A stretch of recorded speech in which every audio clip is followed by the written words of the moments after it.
conservative governments could just take the free market solution. That's all that you're asking for. All I'm saying is just legalize it.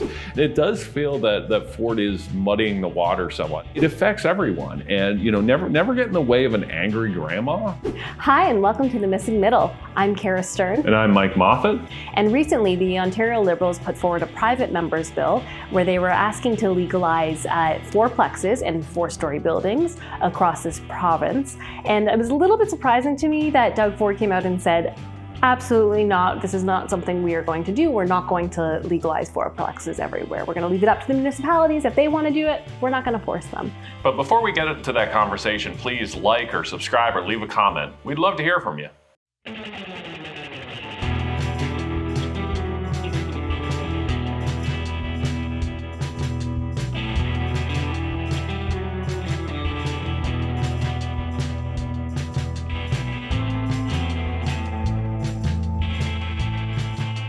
How big of a deal is that? Well, in a way, it really isn't, because as part of the housing accelerator, the federal government is having cities basically, to get the federal money, they have to agree to allow fourplexes. So over half of Ontarians live in a city that's already required to have these things.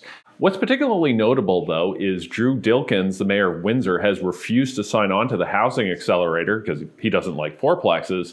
And Dilkens is also running the Affordability Task Force Implementation Committee. So, there's been a clear sign here that the Ford government isn't a fan of fourplexes, and some of the mayors aligned with the Ford government have also kind of said no to these. It's so weird because I would have thought the conservative government would have been aligned with the federal conservative government, being big on housing supply, allowing the free market to build and get the gatekeepers out of the way. It kind of seems like the ultimate gatekeeper move to be like, no, we're not going to allow this. Although in Doug Ford's, in fairness to him, he's probably thinking it's respecting municipal jurisdiction, that let the cities decide for themselves, right? It was kind of fun watching on Twitter when Bonnie Crombie said, well, if you guys won't do it, if you don't understand why we need this, then I'm going to be the one to do this. And then they responded with a clip of her as mayor saying, oh, no, leave it up to the cities. The cities know best.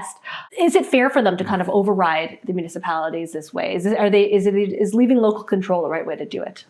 Well, if you're leaving local control, you're basically saying, okay, we want municipalities to be the gatekeepers. So there is kind of this disconnect, I think, between the federal government or the federal conservatives who are saying, okay, get rid of the gatekeepers. Now the provincial government is saying, no, actually, we think the municipalities should be the gatekeepers of this. But, municipalities, as we often hear time and time again, are creatures of the provincial government. So the province can set whatever minimum standards it wants in the Planning Act. So there's nothing wrong with that. And I think it makes sense for the provinces to have minimum standards, because the issue we have here in Ontario is if our big cities, our Toronto or Ottawa or Mississauga, don't allow for enough housing, what happens is all of these families move out and they start moving to Brantford and London and smaller communities, which means that those affordability challenges basically get pushed off into smaller communities. So the just move. We've talked about this a lot. Yeah, no, exactly. The sort of drive until you qualify. So I think it makes sense for the province to set minimum standards, so that way you don't get all of this spillover effect between the large cities and smaller communities. Is the federal government doing the right thing by kind of overriding them and saying, if you guys want money, you've got to change the rules to what we want to do? Is that fair for jurisdictional purposes? Yeah, absolutely, because the federal government is providing money, so absolutely can set conditions on it. So when the federal government sends healthcare dollars to the provinces, they have to comply with the Canada Health Act. So it's completely reasonable if the federal government is providing infrastructure money for, let's say, for transit, say, okay, we're going to give you this infrastructure money for transit, but you got to change your zoning so that people can actually live near the transit. Because why should the federal government pay for municipal transit that nobody can use because nobody lives close to it? How far could the federal government go to create the rules for the provinces? Could it apply to school systems or other things, or is it just for housing that there's consensus? Well, it applies in the Canada Health Act, right? So as long as the federal government, the person writing the check should be able to put conditions on that check. And I think how they've done it in the housing accelerator makes a lot of sense, where municipalities can say no, right? So if the mayor of Windsor doesn't want this money, he can increase property taxes. He can do other things. So, I think it's entirely appropriate to have strings attached to those dollars. And you'll note that both the federal conservatives and federal liberals are both taking this approach. Now, they're doing so in different ways. The liberals are saying, okay, you need to have fourplexes as of right, density near transit lines, and these other things. Whereas Pierre Poilievre's private members bill says, okay, we don't care about that, but we're still going to put strings attached on it that you have to build so many houses or you're not going to get this money. We're saying we don't care how you do it, but we're still going to put conditionality on it that you have to achieve certain outcomes. So, I think there is this consensus at the federal level that the federal government does have a role to play in having that kind of conditionality. When it comes to fourplexes versus 4-story buildings, it seems like the premier is trying to kind of conflate the two in some ways. Like, I'm sure he knows that fourplexes are often they look like detached houses. Maybe they're look like 2 semis put together. They generally are 2 stories from what I've seen.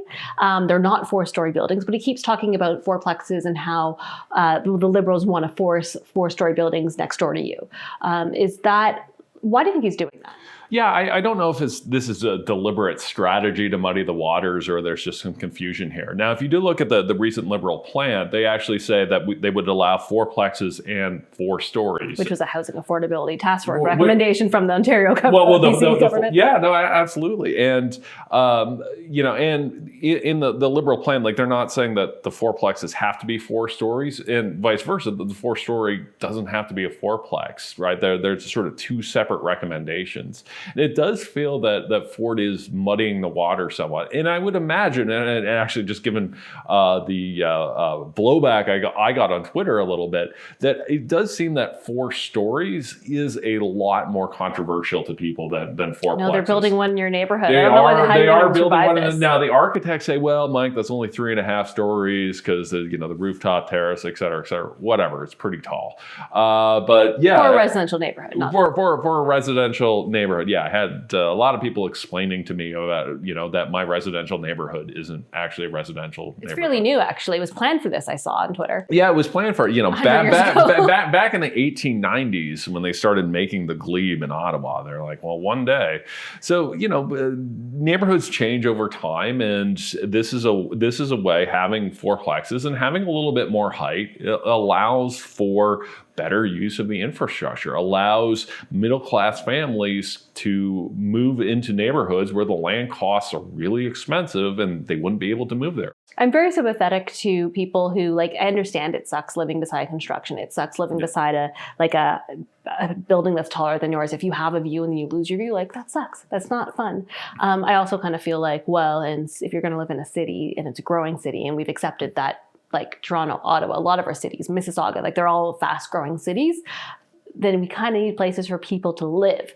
But what about the suburbs? Why shouldn't it be that, if you move to Richmond Hill, that you don't need to have a fourplex beside you or a 4-story building for that matter? Do we need the changes in the suburbs too? Well, I think those buildings are going to be built where they make sense, right? So, because we often hear this, does it make sense to have a fourplex in a small town? Well, chances are no, because nobody's going to really build one. But what this does is this creates the conditions where if there is demand for the fourplex, it will get built. But let the sort of market figure out where it makes sense to build these things, instead of saying, okay, government knows best, and the glebe should have one, but Canada shouldn't. But maybe we'll put some in Vanier. Our conservative governments could just take the free market solution. That's all that you're asking for. Yeah, all I'm saying is just legalize it. Just allow the market to figure out where it makes sense for these things, rather than having some government bureaucrat sort of making arbitrary lines on a map. But we also have to remember, again, neighborhoods like mine that are 120 years old, it was a suburb, right? That suburbs are going to change over time, and this century's suburb is going to be next century's urban neighborhood as our cities expand, right? So it makes, you take a place like North York, yeah, that was a suburb like 30 or 40 years ago, but now it's essentially, become sort of part of a larger city. So we should allow our cities to evolve, because we see what happens when they don't, that prices go through the roof and we price out our middle class families. And, you could say, okay, I don't want my neighborhood to change. I don't care if middle class people get priced out. Okay, fine, but don't complain then if you can't get a nurse. Don't complain then that if your child can't get an early childhood educator, if you're pricing all the nurses and early childhood educators out of your neighborhood. Like, either you create the conditions for middle class people to exist, or you kiss those middle class jobs goodbye. They go somewhere else. And you and I talk about this a lot, where, we'll have people say, well, people don't have to live in Toronto. They can all move to Thunder Bay or Sudbury. Okay, well, what happens when all the nurses move to Thunder Bay? What happens to, the schools when all the teachers move there? Cities can only work if they're affordable to the middle class. Yeah, and once those people, like if their kids move away, like that's always a thing I think about, where people didn't seem to realize that, like, when you're pricing out the middle class, if you are someone who owns a home and that's like a decent sized home in the suburbs, like, if it's not affordable to your kids, you're not going to see your grandkids ever. Like, they need to be able to change it because they'll benefit from it too. And they also probably want their own kids to move out, like instead of having to stay at home. Like, eventually, you probably want them to have the option to. And we'll see if this changes it. And I don't know whether the housing accelerator money, like if that has been enough of a draw that we're going to see major changes. But it's great at least to see that there's been some changes, even if the provincial government in Ontario itself isn't doing it across the board. And we can compare soon to what it looks like in BC, because they are doing it across the board. Yeah, no, absolutely. And I think you raise a really important point here. A friend of mine ran as a candidate in the 2021 election. And he called me up and he's like, Mike, the funniest thing's happening, and represents a suburban riding. He was saying, like, the funny thing is happening that I go to doors, and the people who are most upset about the housing crisis are actually not younger people. They almost seem, the younger people almost seem, or at least a lot of them seem resigned to it, of just like, oh, I'll never be able to afford a house. He said that the folks that were angriest with him at the door were actually women in their 60s and 70s. He said the reason was that they would tell him that, oh, my kids can't afford to live here anymore, so they had to drive until they qualify somewhere else. Or fly until they qualify. Drive until they qualify. And now grandma doesn't get to see the grandkids anymore, except on FaceTime or Zoom or that kind of thing. So I actually, think that there is this kind of win-win here. And we often think of this housing crisis as being the people with homes versus the people without homes. But it affects everyone, and never get in the way of an angry grandma. So absolutely, I think we need to be building more housing in our cities. And I think as the rest of us get older, we have to recognize, like, hey, if we want to continue seeing our kids and our grandkids, we're going to have to make sure that they're able to afford to live here. Thanks so much for watching and listening, and thanks as always to our producer Meredith Martin. And if you have any questions about fourplexes, or just want to tell me about how my neighborhood works, please reach out to us at missingmiddlepodcast@gmail.com. And we'll see you next time.